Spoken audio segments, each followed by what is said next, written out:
Welcome to Not in a Huff with Jackson Huff, where we interview newsmakers, storytellers, and all-around interesting people.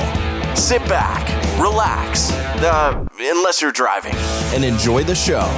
Here's Jackson. Hello. I am Jackson Huff. This is Not in a Huff. Thanks so much for joining me. As always, really appreciate it. This week, I'm interviewing Neil Berliner. Now, Mr. Berliner has a lot of different things on his plate. He is a comedian. He is a comedy writer. He's written for many Comedy Central roasts. He's wrote for The Howard Stern Show. He's written articles in Mad Magazine. So many different things. And if that's not enough, he's also a medical doctor in the field of psychiatry. So we're going to talk about how his medical career has kind of partnered hand in hand with his comedy career and how they kind of lend themselves to one another. We're going to talk about how he started writing for The Howard Stern Show. We're going to talk about how he started writing for Mad Magazine. So a lot of really, really awesome stuff. The thing that I guess I found most interesting is, he's written for many different people that have done roast. And I think that the world of roasting is an interesting one. It's definitely funny, but it takes like the perfect kind of joke to, kind of be mean, but not so mean that hurts people's feelings. Be nice, but at the same time, don't make the roast lame. So I think that there's a fine happy medium there, and we kind of talk about what that is, and he says some things that I really like there. He's got so much going on. We're going to talk about how he spent time working at least in a part-time capacity with the Howard Stern Show and some of the things that he did there, and just how well of a fine-tuned machine that show is. Everyone kind of has their place.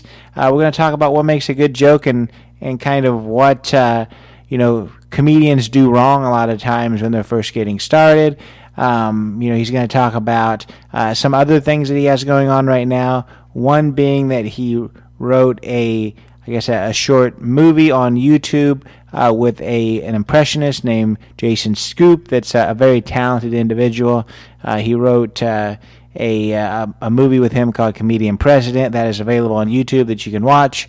We're going to talk about how he wrote a joke book that deals with history, and there's a kind of a history lesson and then also a joke dealing with every single day of the year, so you can kind of flip through there.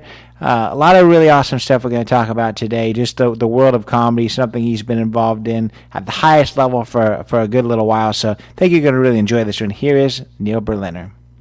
I'm here today with Neil Berliner. Mr. Berliner, how are you? Good. How you doing? I'm good. Hardest question of the whole evening. Just introduce yourself. Just introduce myself. All right. I'm Neil Berliner. I have a few different careers, actually. I started out as a medical doctor. I'm still a medical doctor, actually. Still practice. And then I got involved with comedy. And I was lucky enough to get involved with the Howard Stern Show. I started with a character who became a recurring guest on the show. She called herself Fruity Nutcake Rapping Granny. She was an old white woman who did rap, and I modernized her act and put basically sex, drugs, and rock and roll into her lyrics. And about 6 months after that, we got a call from the Howard Stern Show, and she made her first appearance with Snoop Dogg, actually, in 1999. And she made a lot of appearances after that on the show, and I got to know people on the show and started writing for roasts there at the Stern Show, and got to know Artie Lang and the other guys on the Stern Show. And one thing led to another. Once you're on the Stern Show, a lot of connections open up, a lot of doors open up, and I started writing for other comedians and started writing for roasts like the Friars Club roast in New York and Comedy Central roast. And one thing led to another. I started teaching comedy in New York City at the Pit, which is a popular improv theater and school in Manhattan. And from that, I got a break and went to Mad Magazine and got asked to write for Mad. So, one door opened, another door opened after that, and here I am. So here you are. Yeah, and we're gonna unpack all of that. But I want to start with maybe one of the more important questions. We had to reschedule from yesterday because you said there was a Mets Marlins game.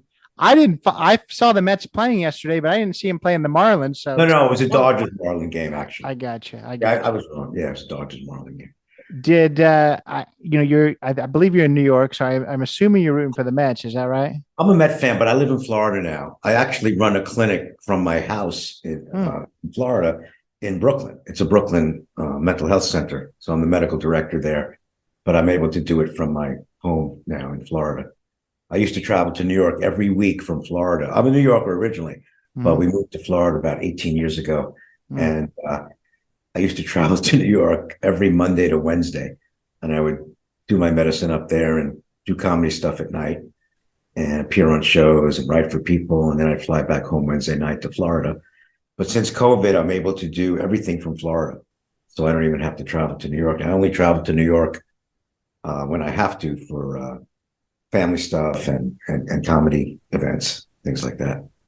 Yeah, well, telemedicine definitely in the mental health world is huge right now. I work for a university, and we just signed a big contract with a telehealth mental health company for our students. So I know that's I think that's only growing. So it seems like you maybe got into it right at the right time. Yeah, well, psychiatry is the only really natural field for telemedicine. You really can't do any other specialty by telemedicine. They tried doing dermatology and other things, but there's just so much you can see over a screen. But in psychiatry, it's just very well suited for it. And just psychiatry was involved with telemedicine before COVID even. So it was sort of a slam dunk for me, kind of a Yeah. home run. Yeah, absolutely. And you just talked about you. I mean, you started that you were in medicine, but we've kind of narrowed it down. You're in psychiatry, which is, I think, even more interesting given the other side of your career, which is comedy. Talk about how you manage both of those worlds. I've talked to a lot of people doing two very, very different things. One guy was a marketing director at a company, and he also was going across the world and in examining the Shroud of Turin. So I've had some weird combos, but psychiatry and comedy, it seems, I don't know, it almost seems like it lends itself pretty well, but also it would be an interesting world to juggle. Well, psychiatry definitely lends itself to comedy and vice versa. I mean, in both fields, the bottom line is you have to understand people. Mm-hmm. You have to understand what makes people tick. And if you can understand what makes people tick, you can understand what makes people laugh. And then you can write comedy. So I never saw them as mutually exclusive. And in my practice, I try to be, relatable and being funny in medicine. I mean, I don't tell jokes to patients, but just being a relatable kind of funny kind of person helps you to get your goals across in connecting with patients. So, one thing helps the other. You know. Yeah. Yeah. What came first? Did you do medicine and then realize that you Oh had yeah. a knack for comedy, or was it the other way around? Well, I always knew I had a knack for comedy, but I always knew that I was going to be a doctor too. Yeah. Uh, Got a little parental pressure from the beginning, in Brooklyn, growing up middle class, lower middle class in Brooklyn, where if you were halfway intelligent, you were expected to become either a doctor or a lawyer back then. There was no computer stuff back then. So I always kind of knew I was going to go into medicine, but I always, on the other hand, knew that I was going to be involved in comedy in some way. I never could have predicted that I would get involved with, big venues like the Howard Stern Show or Comedy Central or even like Mad Magazine. I mean, everybody grew up on Mad, loving Mad Magazine. And I was pinching myself when I was in the office of Mad Magazine being recruited to write for them. It was like dream come true for me, which a lot of comedians say, by the way. Seinfeld once said that he felt that he had made it when he was on the cover of Mad Magazine. Yeah. So, a lot of comedians related to Mad as they were growing up. For sure. It's certainly an accomplishment for sure. And I want to ask you now, you talked about it kind of in your introduction, but let's talk about how you started your relationship with the Howard Stern show. And it was through that rapping granny. And the Yes. question there is, it sounds like you kind of did you bring that Yes. act to the Howard Stern show? Yes, How did, I did. yeah, how I did did. you decide this is something I want to attach myself to because it's not very I guess it's not a a stereotypical comedy act. I would No, it imagine. isn't. No, it isn't. But I always was a big Howard Stern fan for years, and I didn't particularly. I mean, what I did was after I met her, I set up a website, which was like kind of a novel thing back then in 1999. So I set up a website and an answering machine in my office. I gave her an 800 number and just set her up with that stuff. And I was flabbergasted to hear from Casey Armstrong back then of the Howard Stern Show 6 months later on my answer machine that, they've seen her and they've seen her around New York City and wanted her on the show. So that's how it all started for me professionally. That was my in to do other things in comedy. So, yeah, I mean, yes, I was a big Stern fan. I wasn't particularly aiming for the Stern Show, but I was very happy to have gotten involved with it. As a matter of fact, today I sent an email to somebody on the Stern Show, and she was a new person at the show, and she wasn't even familiar with the character. So I had to explain what we're talking about now, like the whole genesis of how I got involved with the show. Yeah. And so with this act, how easy was it to kind of manage it? Because obviously we've got somebody who is it's kind of a novelty act that's a rapping granny. Was she relatively business savvy, or was it you kind of managing this career? No, she was more art. She was an artist. Yeah. And she didn't really know the business end of it very well. But she had had some success before meeting me, obviously. She was playing in Greenwich Village, and she had been on an MTV show called Oddville back then, of novelty acts, like you say. And after we got the Stern Show, she went on to another show on VH1, actually. It was called Rock and Roll Record Breakers. So they put her on as the world's oldest rapper. And then she went on the Maury Show. Just various things. But even with her, getting on the Stern Show opened the doors for her. That, she got invitations from all kinds of shows after the Howard Stern Show. There's no segue or a gateway like Howard Stern. There's very few in the industry that open as many doors as the Howard Stern Show. I mean, his appeal is, very, very almost universal. He made Sirius. I mean, Sirius exists only because of Howard Stern. And it was a great opportunity, and we went with it. Yeah, absolutely. And it was a great segue for you too. You already talked about how you started kind of doing roast with the show with the Howard Stern Show, and then beyond that as well. And that's kind of became a little bit of a niche, or at least something that you've gotten pretty well known for. How did you figure out that you were pretty good at writing jokes for comedy roast? Well, even as a little kid, and I say little because I was very short, in Brooklyn, the kids would always insult each other, and we used to call them rank out contests. Like we would try to outrank each other. And I was always very good at that. And I'm also very into music. And when I was about 12 or 13, I started writing parody songs with a friend of mine, my musical partner, my guitar partner. We started writing songs, parodies about people on our block. So, looking back on it, I was very well equipped, actually, to write parody songs and to write for roasts based on things I was doing when I was a kid, like a teenager and an adolescent. I didn't realize what I was doing at the time, that it was ever going to lead to anything.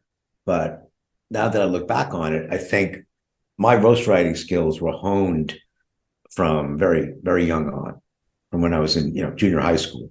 So you figured out that you were good at it. So now to other people, because I feel like when it comes to comedy roast jokes, you don't really know what's a good one until you hear a really bad one. So what makes a good roast joke? Because I feel like it's got to be not super lame, but also if it gets too mean, then people are like, ugh, I don't know about that. So Right. where do you find that? Where do you find that balance? Well, there's got to be a balance between being mean, being funny, and not insulting on a real core level, I guess.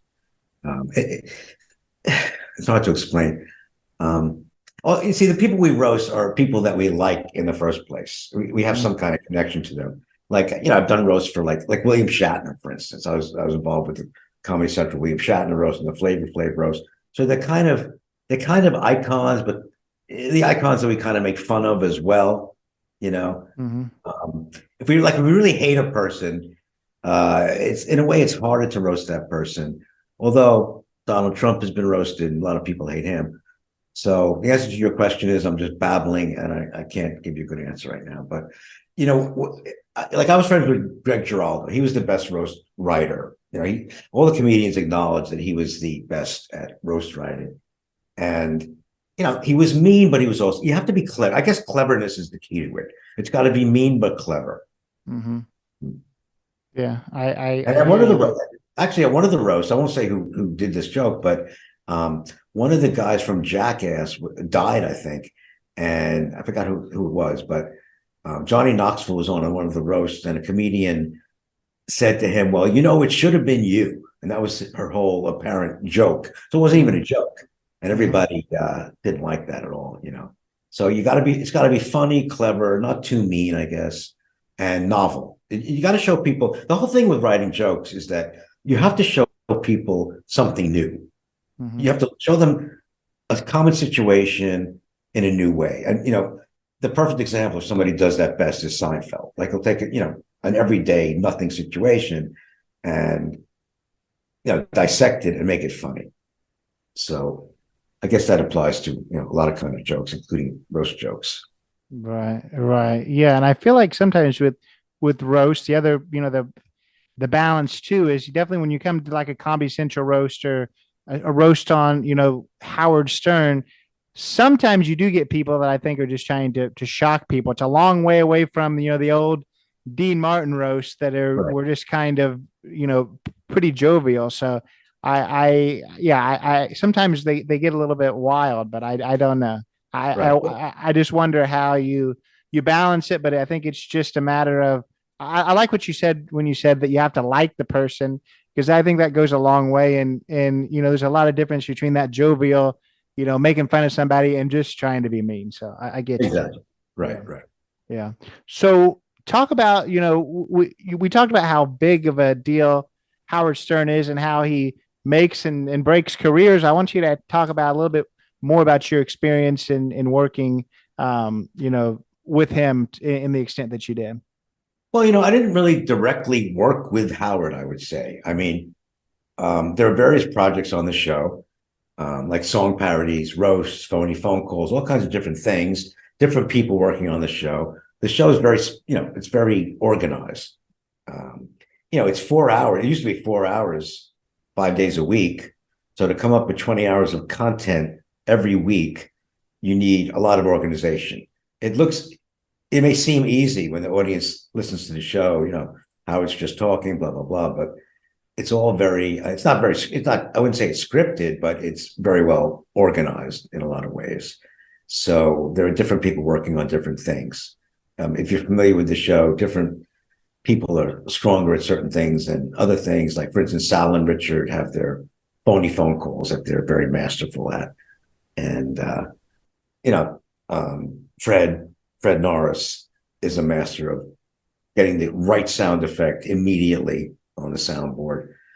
So everybody has their role. And I had believe me, I'm not really highly associated with the show at all. I'm a very, very minor person involved in the Howard Stern show.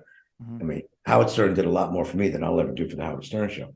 But I saw my role as, well, first of all, I was a practicing doctor. I wasn't working as a Howard Stern show employee. I was just a part-time guy who got lucky. So I saw my role as making the Fruity Nut Cake character as funny as possible. And then, I realized at some point that she was getting older and I can't just write for an elderly rap artist for the rest of my life. If I'm going to do anything more in comedy, I better branch out. So I was very lucky in that the guy who ran the roast is a comedian named Bob Levy, he's known as the Reverend Bob Levy. And, I knew Bob and I said, look, I want to branch out from Rap and Granny and do more stuff on the show. And he was in charge of the roasts on the show. So he let me come to Sirius and meet with him. And for some reason, I brought 6 or 7 copies of about 3 pages of jokes that I had written. about celebrities, just general stuff that I thought would be good material for the show. And as it turned out, the day of that meeting, there was a lunch that all the guys on the show went to in the Sirius building, everybody except Howard, actually. So everybody was there. I don't know if you know the players, but people like Gary Dell'Abate, Baba Booey, and Richard Sal, and Artie Lang.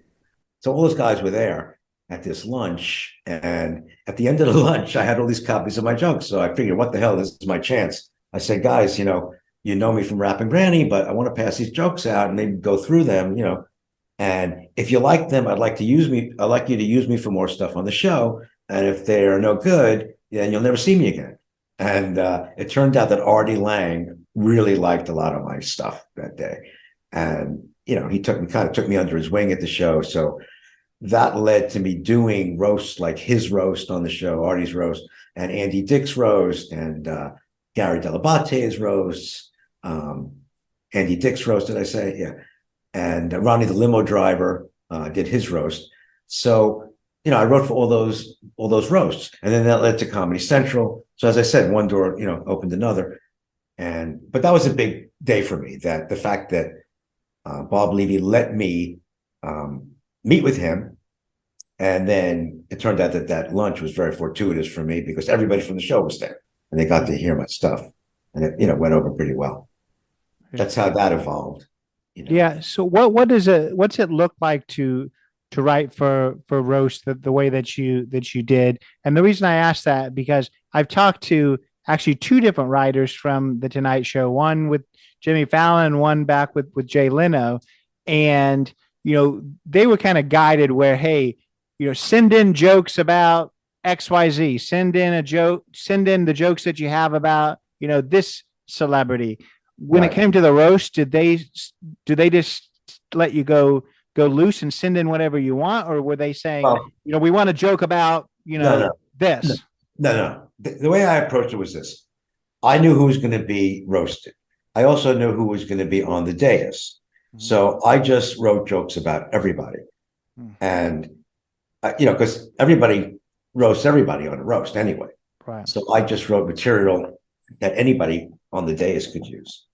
And when I decided I want to branch out to Comedy Central, well, Artie let me write for the Shatner roast. He was on the Shatner roast. I wrote jokes for him for that roast. But after that, I wanted to write for more roasts. So the Flavor Flav roast was coming around, and I found out who was going to be on the dais.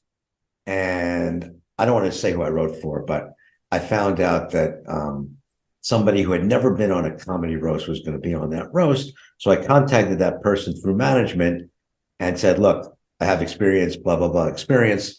And I'd like to write for you. I'll do it for free, So that person agreed. And then I wound up getting my lines on the Flavor Flav roast. So, I sort of did an end around, and I didn't go directly through Comedy Central. I went through somebody who was going to be on a Comedy Central roast. So you have to sort of duck and weave, around to get where you want to go in this business. You have to kind of be innovative, I guess, or use your smarts to get where you want to go. Yeah. You have to contact the right people. And for instance, I have IMDb Pro, not just regular IMDb. And IMDb Pro will show you all the managers and agents and all the ways to connect to celebrities. So I can get a hold of just about any celebrity I want to get a hold of and say, look, you're doing XYZ project. See, a lot of these projects for celebrities are one-offs. Like they'll do an awards show, or they'll be opening some supermarket somewhere, or shopping center. They don't want to write jokes for these kind of things. They would much rather go in, have prepared jokes for them, and just do it and pay somebody. And very famous people, will do that very often. I've written for very famous people who just don't want to be bothered. They want to show up and get paid, but they may not want to write all the material from what you just want a one-off that they're never going to have to use the material for again. So, ghostwriters come in handy for these kind of people very often. Yeah. So how do you decide who you want to reach out to with that? Because there's jokes that no matter who tells them, it's just funny. That there's funny jokes that's going to transcend anybody, and then there's certain jokes that only work for certain people. So how do you manage that? Well, I sort of gravitate toward people I like in comedy myself, or celebrities who I admire. If I admire some of their projects, like, oh, this guy's right. This guy's going to do this or that. Maybe I'll contact this person. I can write good stuff for him or her, and that's worked out for me pretty well. Yeah. Not all the time, very often. Right. Right. And So also comedians, they want more material. You see, everything for stand-up is in terms of how many minutes the comedian has. You always want to be adding minutes. So I'm pretty good at what's called punching up stuff. I can add minutes to comedians' routines. So they might already have a routine that's, let's say, 3 or 4 minutes. If I can add a minute or two to a routine like that, it's very valuable to a comedian, because like, for instance, comedians who are, the second one to go on stage at a comedy club. You have an opener, then you have a middle, and you have a headliner. So the middle guy is a feat called a feature. All right. They usually have like 15, 20 minutes of decent material. But to be a headliner, even though you may not be famous, to headline at a comedy club, you have to have 45 minutes of material. So, comedians all over the country are constantly looking for ways to increase the number of minutes they have on stage, good quality minutes. So, people like me will add to their minutes, and that's very valuable to comedians. so is that what you mostly do now? I mean, I know that you've done your own stand up before too, right? Yeah, I do stand up. Artie, the reason I ever got into stand up was because Artie Lang once said to me, he said, dude, you do the writing, but you really got to be up there. You got to see you got to feel what it feels like to be up there. Mm-hmm. So I decided I would do it. And I was very lucky. I was actually working in a hospital on the east side of Manhattan, and the New York Comedy Club was right near the hospital. And I said, well, the hell with it. I'm just going to walk into New York Comedy Club. It was a weeknight. And there was a guy there, a very good comedian named Buddy Flip. And he was running, the shows at New York Comedy Club back then. It was about, I don't know, 15 years ago, something like that. And I said, I write for this show, that show, and I'd like to get up there. And he was nice enough to give me 5 minutes. And I got up there and I bombed. And, not only did I bomb, but I said, the audience didn't know what they were doing. I'm going to go to another comedy club tonight. So I went over to the Gotham Comedy Club across town in Manhattan. And I got somebody else named Brian McGinnis who agreed to let me do a few minutes. And I bombed over there too. So it was a great experience to bomb, and then to realize that you better be better prepared when you do comedy on stage. So, and since then, I've gotten up there once in a while, and I'm very well prepared when I go on stage. So I don't really do many open mics, but I test out my jokes and on Facebook and other social media places. And when I go up there, I do fairly well. I do just a few minutes, or I'll host a show. Hosts can do, 3 minutes here, 3 minutes there, before and after each comedian. So I've been pretty fortunate with that, but I'm much better prepared when I go on stage than I used to be when I started out. Yeah. And that's something I tell younger comedians. A lot of young comedians, they do these open mics and they don't know what they're doing, and they're looking at notes and they're trying to do crowd work and do all kinds of stuff. I said, look, I'd rather have you do a minute or two of quality stuff than be, bumbling around up there, trying to find your way. That's not what an open mic is really for. It's for you to do a minute or two of jokes, real jokes, forget the crowd work when you're a young comedian. Some of them try to, go ahead of themselves and do crowd work too soon, but yeah. And that's something I've taught in New York City. I've taught at various places, and I've taught at the World Series of Comedy main event a couple of times. And that's basically the message I give to younger comedians, Yeah. Yeah. I've went to a lot of open mic nights as a audience member. I'm not in the comedy world, but the thing that I noticed that I feel like that you can tell sometimes, and the thing that is unfortunate sometimes is it seems like sometimes when people are bombing and not doing well and they start crowd work and then that's not going well, they just get meaner and meaner and say meaner and meaner things about people in the audience. And that just goes really, really sour. So right. that's rough. I've been the blunt of some of that meanness before, and I still remember some of it. So that's funny. I want to, you're talking about how maybe your strongest side of things is in writing, and you talked about how you've done some work for Mad Magazine. Talk about that. Yeah, well, I was lucky in the fact that from my teaching, one of my students had been writing for Mad Magazine. And in about, I think it was 2014, Mad wanted some new blood. So they asked their writers to bring people to a meeting on Madison Avenue. And Mad was purposely placed on Madison Avenue. So there was a meeting of about 20 people, and it was wild. They had statues of Alfred E. Newman in the room, in the conference room, and copies of Mad everywhere. It was really cool.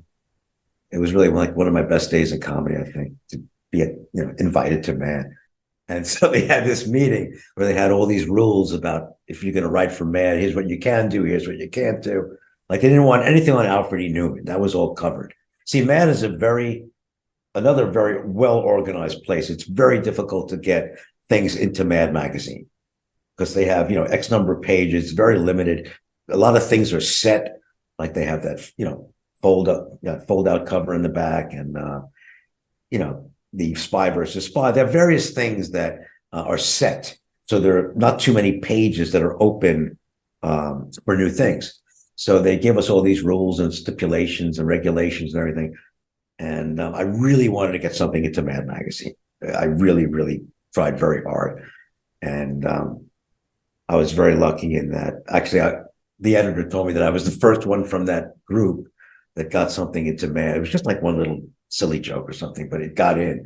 And the funny story about that is that when I got the email that they said, "You're now in the usual gang of idiots." That's what they call all the writers from Mad, And I was in the parking lot of the supermarket, and I was going back to my car, looking at my phone, and I saw the email, and I was going, "Yes, yes, yes." And these two teenagers were walking by me and say, "What's going on?" I go, "I just got into Mad Magazine." They're going, "Yeah." The kids are going, "Yeah, yeah, yeah." So they even knew the magazine. So that was pretty cool.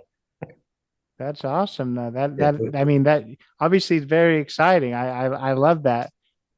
So I mean, was that your one joyous moment? Have you been in it more than that one time? Oh yeah, I got into there some more times.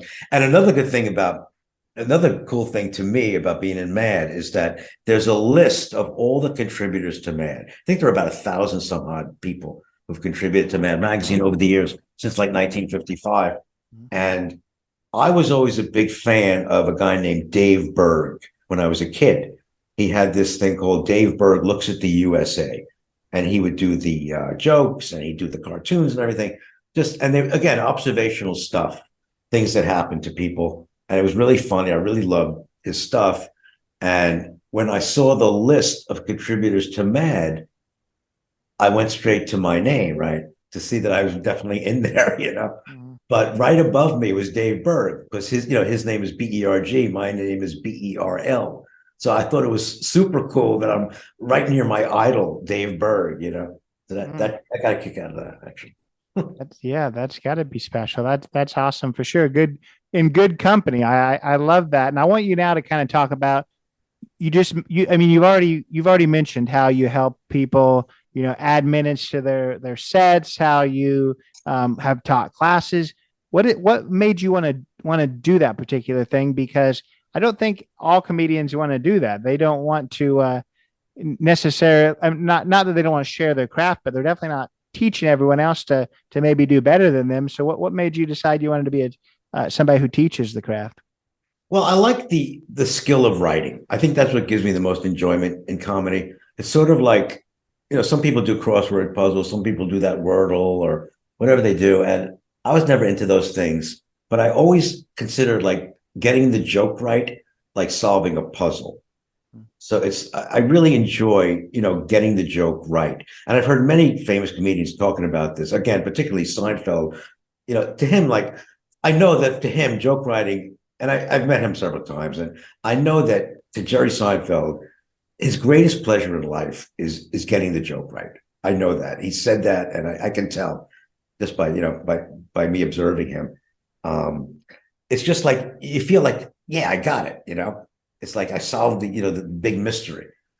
Like the other day I was writing a song parody, political song parody, and I was writing down all the key words and the rhymes and everything. And when I finally, juggled it all, put everything in the right place, in the right line in the right place, the right rhyme with the right rhyme, it's just a good feeling for me. It's just like I feel like that's like it's like a big accomplishment to me, you know.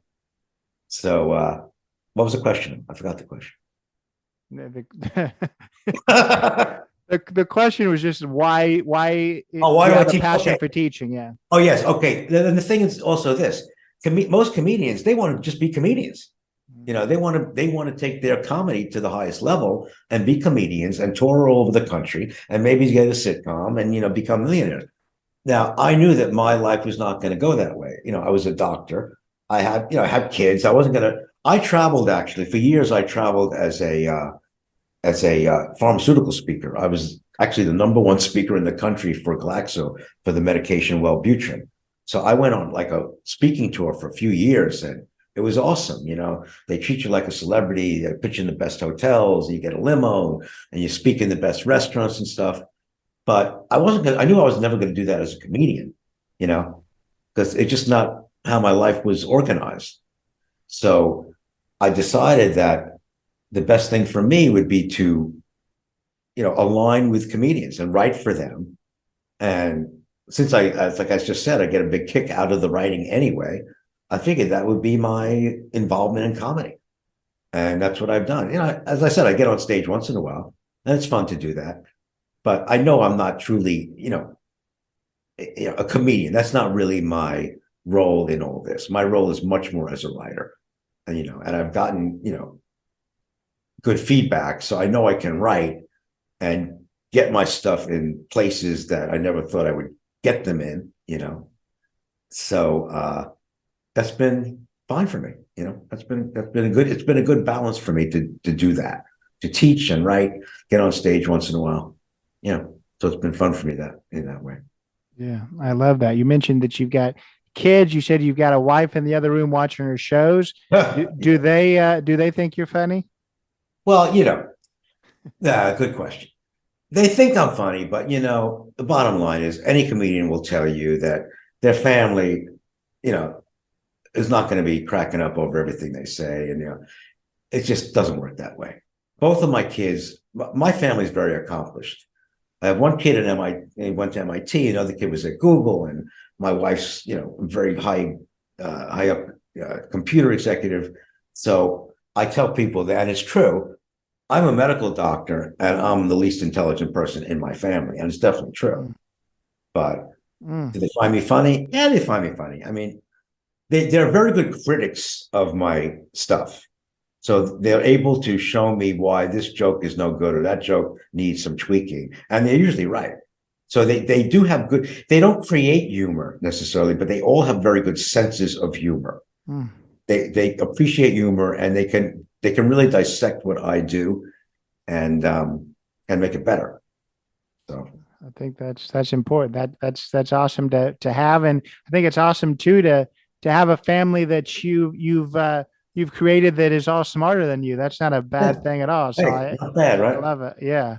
I want you already talked about a piece of advice that you give to aspiring comics as far as, being prepared when you finally get up there and do a set. What other advice do you have to aspiring comics? Well, one thing at open mics, you have all these young comedians, mostly young, and all they're doing in the audience is looking at their notes. Nobody's listening to the comedian on stage. And, I really don't go for that. I always listen to the comedian on stage. You can always learn from the comedian who's up there. And when you go up there, you want to have an audience listening to you.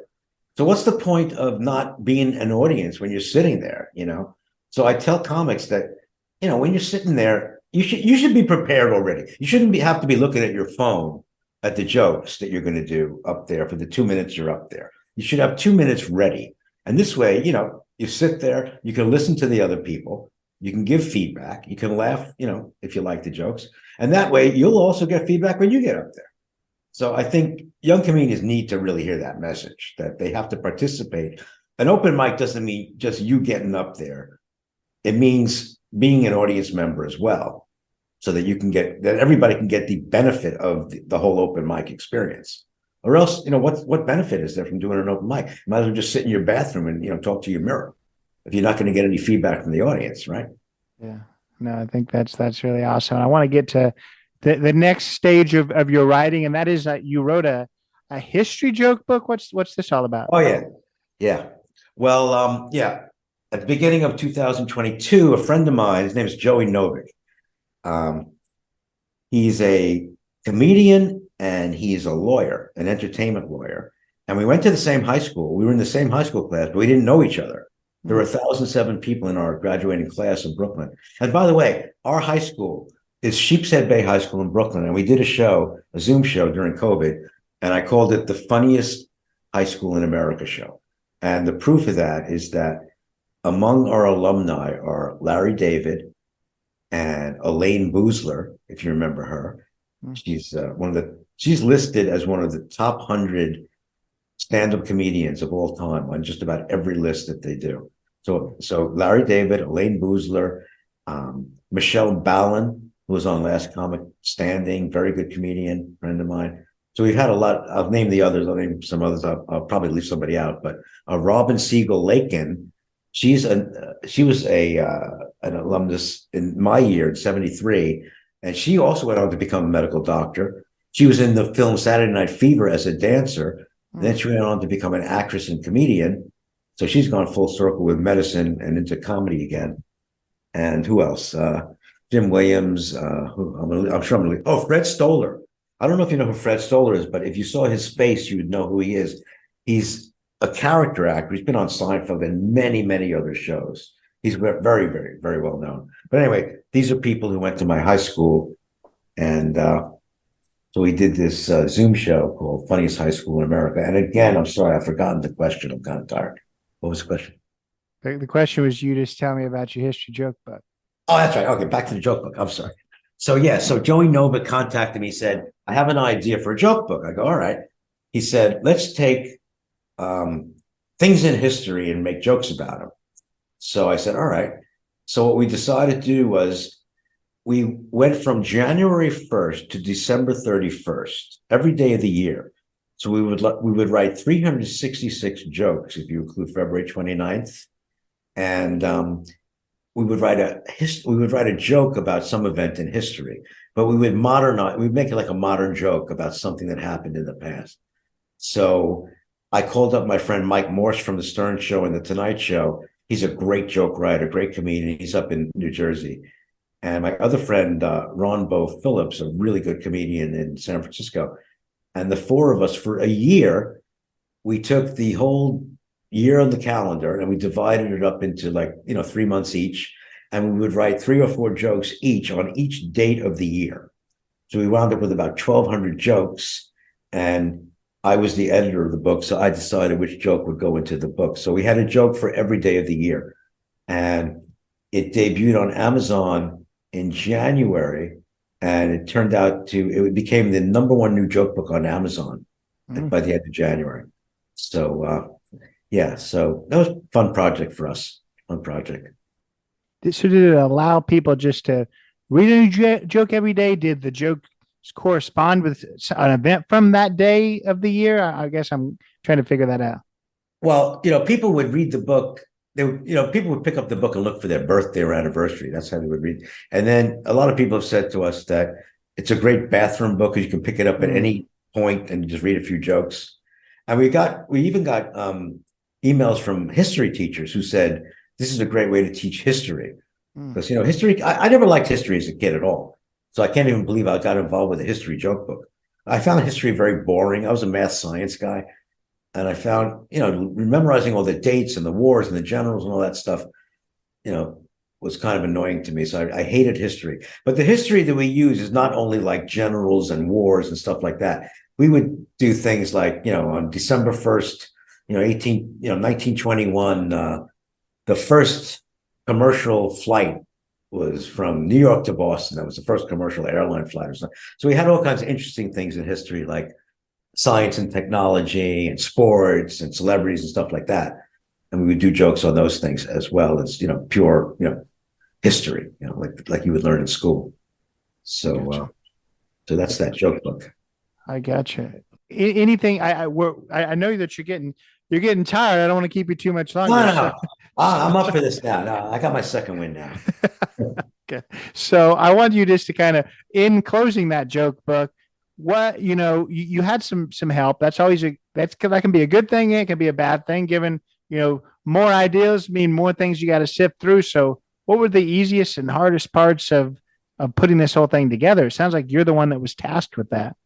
Well, it's interesting you say that. I was enormously tasked with this joke book. There's no question about it. But that's my fault because when I get involved in a project, I want to have control of it. So, the other guys wrote the joke. They wrote jokes, but I wrote a lot of jokes and I did editing of the book. And my son got involved. He wrote a program to like collate certain jokes certain ways, and it was a very, very big project. The illustrations, Mike Morse did the illustrations too, but he got so involved with a podcast, a Howard Stern shoot-off podcast. It's called the Uncle Rico Show, by the way. It went viral, and then he couldn't do some illustrations after that.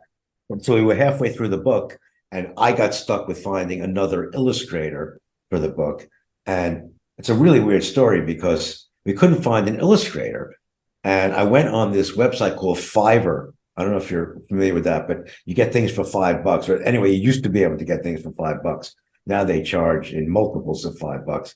So anyway, make a long story short, I found another artist in where was he? South Africa. And his name was also Mike. His name is Mike Crumbs, Crumbs. And he did illustrations that were indistinguishable from Mike Morse's illustrations. It was amazing. We found this guy, and he finished the illustrations for the book. So the point of my story is, yeah, I got tasked with all these different things. It was a tremendous amount of work. But again, I don't mind staying up till 3 in the morning when I'm working on jokes. The time goes so fast for me. When you're enjoying something, it's not work. It's like that old saying, you can find something you really enjoy doing. It's not really work. And that's how joke writing is for me. I can sit with a project until it's right, and the time will fly by, and I don't get tired from it. I just do it and do it and do it, and I don't stop till it's done. Well, it sounds like it paid off. You said it was the number one joke book on Amazon, so that's saying something. Yeah, worked out pretty well. Yeah, for sure. And I want you now. You sent me a video of this comedian president on YouTube. I watched it. What in the credits? Your name's listed a lot. So how did this happen? What your involvement and how did you get involved with that? All right, I'll tell you the whole evolution of this. 10 years ago, I started doing some comedy shows in New York City, and one of the shows is called the UG Show, UG, and it's run by Todd Montesi, very well-known New York comedian. He was on the show Crashing, HBO's show Crashing. So he had a Tuesday night show, and I was always in New York on Tuesday nights for years. So I did his show several times. And about 10 years ago, there was a young comedian on the show, and his name is Jason Scoop. And I saw this guy perform, and he's not only a great comedian, he is, and I'll say this unabashedly, he's the best impressionist you're ever going to see. He's going to be very, very famous. He's getting there already. His name is Jason Scoop, Scoop. And after the first or second time I saw Jason perform on one of these shows with me, I called my wife back in Florida. I said, listen, I just met a guy who's going to be, and I didn't know how to compare him, but I said, he's going to be the next Jim Carrey. This guy is a mega talent. And I told Jason I thought that very early on. And he said, thank you. And a lot of people have told me that, actually. So when he said that to me, I was thinking, well, a lot of people tell you that, but I'm going to try to do a project with you sometime because you're that good. I really want to work with you. Said that to myself. And, we kept in touch, and we were friendly over the years. And actually, for the Haha History book, I enlisted him on TikTok and YouTube to do a joke of the day for us from the history book. And he would get on every day for several months, and he would do the joke of the day in a different impersonation. Now, this guy can impersonate anybody, and I mean anybody. He does all the comedians. He'll do Chris Rock, Seinfeld, Kramer, Bill Cosby, Cat Williams, on and on and on. Everybody, dead on. Okay, I don't. You watched the film, so you saw some of what he can do. He does all the politicians. He does the actors. He's amazing. This guy, and he's an incredible comedian as well. Most impressionists are just impressionists. And also, Jason won Dana Carvey's TV show contest called First Impressions a few years ago. He was the winner of that show. So this guy is solid gold. And I finally thought of a project about I guess about 8 months ago to do with him. And the project was something I called it Comedian President. What I wanted to do was intertwine impressions that he does. In other words, do a project that would showcase many of his impressions at one time in one project. So the idea I came up with is that we would do impressions of comedians and presidents in this way. The premise was that because Zelensky in the Ukraine is doing so well, and he was a comedian before he became president of the Ukraine, that Americans have become fed up with our politicians, and we've decided to enlist our best comedians to run for president. So the film is in the form of like a press conference where famous comedians do their campaign speech, and famous ex-presidents and other politicians would comment on those speeches. So we had, for instance, Bill Burr and Chris Rock and Seinfeld and Gilbert Gottfried and Cat Williams, a few others. They would do their campaign speeches, and in between, we had guys like Obama and Biden and Trump and Bernie Sanders do, their commentary on those speeches. So it was a 24-minute project, film, and we submitted it to film festivals, and it's winning awards in film festivals now in LA and New York and New Jersey. We've been in actually 3 film festivals already. So it was I was very happy to do that project with Jason. I always wanted to do a project with him. He's going to be really famous, and I'm very proud that I was really involved with that. Yeah, it's certainly impressive. You mentioned how it's kind of in the form of a press conference. You've got, a news anchor throwing to all these people, and every single one of them is done by Jason. So it just shows the variety of things that he can do. Unbelievable. And for that project too, I got to say, it was my baby. I worked on this thing night and day for 3 months. I lived, slept and breathed this project. I became obsessed with getting it right. The backgrounds you see for everybody, and the graphics, and even the music. I worked with a friend of mine down here in Florida named Anthony Espina. He's a composer for Netflix films, like really big movies, and he did the music for us. And it was a great project. I was really happy to be involved with that project. And yeah, I really feel that it showcases him very well. Yeah, I agree for sure. So don't forget Jason Scoop. He's going to be really big. Jason Scoop for sure. Yeah. I want you to tell us now. You kind of talked beforehand that you've got a lot of stuff in the works. I've talked to enough people. I know, what you can and cannot talk about when it comes to NDAs and all this stuff, but talk about what you've got coming up, things that people can look forward to. Well, I have 2 song parodies in the works. They're political, and I think they're going to be popular. That's all I can say right now. There you go. I like it. So how can people follow along with you and see what you do have coming once you can release it?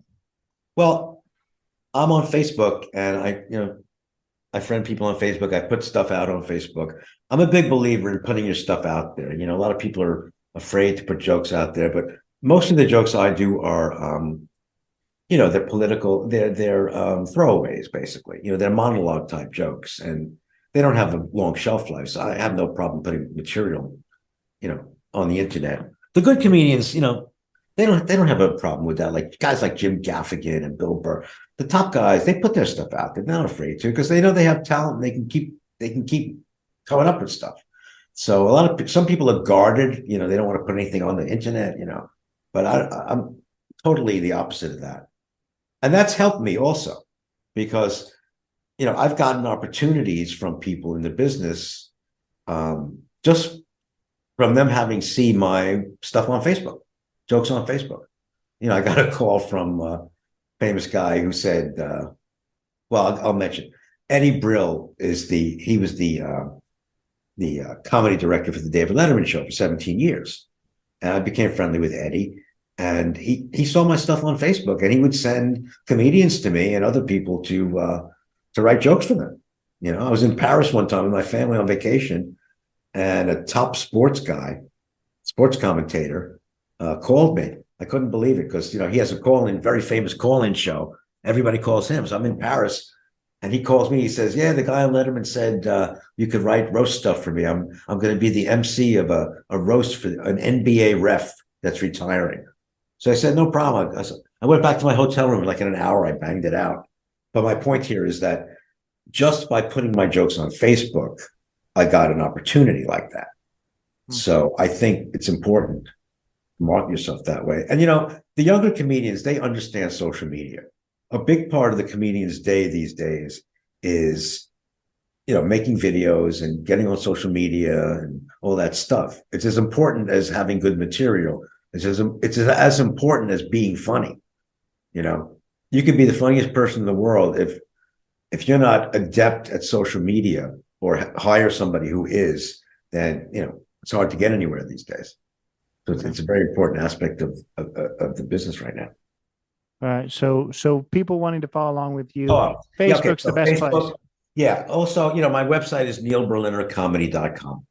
So, if you want me to write for you, to increase your minutes or, help you with whatever comedy project you have, there's a form on there if you want to get in touch with me. Yeah, absolutely. Well, I'll tell you, it's been an absolute pleasure speaking with you. Really appreciate your time. Thanks. And your interview is very good because you are attuned to you're attuned to the field. I don't know if you're specialized in comedy. I think you have more of a broader net that you cast with your podcast, but all your questions were very intuitive, I think, as far as I'm concerned. Well, I appreciate that. So that was Neil Berliner. Really, really enjoyed speaking with him. He transitioned too fast into saying complimentary things. Sometimes people do that at the end, and I very much appreciate it, but I cut it out a lot of times just because I don't want to be like, hey, look at these people saying nice things about me, but it happened too fast, so I couldn't transition without looking crazy edited. But I really, really do appreciate Neil's kind words. I hope that you enjoyed this conversation. Such an amazing guy. He's got so many awesome things going on. Urge you to check out that joke book. I urge you to check out Comedian President on YouTube. Both of those links will be in the show notes. If you're at all interested in, I guess, kind of his touch-ups for your comedy, let's say that you're a comedian now and you want to add a few minutes of material. He's really great when it comes to that. Let's say you're a movie star and you're about ready to do a roast and you need some help there. I'm sure Neil would be happy to help there as well. But yeah, I urge you to follow along with him. If it's your first time listening to this podcast or you haven't already, go leave a 5-star rating on Apple and on Spotify. I appreciate that very much. Leave a written review on Apple, even more amazing. Go follow on Instagram, Not in a Huff Podcast, jacksnuff.com, Not in a Huff with Jack Snuff on Facebook. A lot of places to follow along. You'll want to catch us next week. Another amazing guest. So we'll see you then. Take it away, Chris. This has been Not in a Huff with Jackson Huff. Thank you for listening. Be sure to join us next time where we will interview another amazing guest who is sure to make you laugh or make you think. Or, hey, maybe even both. But until then, keep being awesome.